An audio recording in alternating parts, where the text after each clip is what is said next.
Ayan na po, papunta na nga po. So, pero ika-cut na po natin 'yan mamaya pagtapos mag-edit. Ano ba 'yan, nahulog? Cut na lang muna. Waiting. So, ayan nandito na pala tayo sa taas.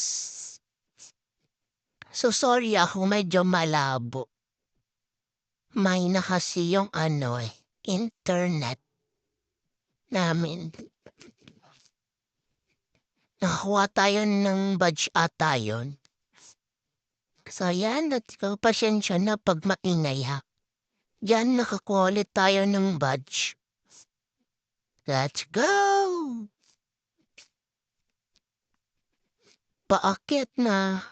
Cut ulit. So, ayan na.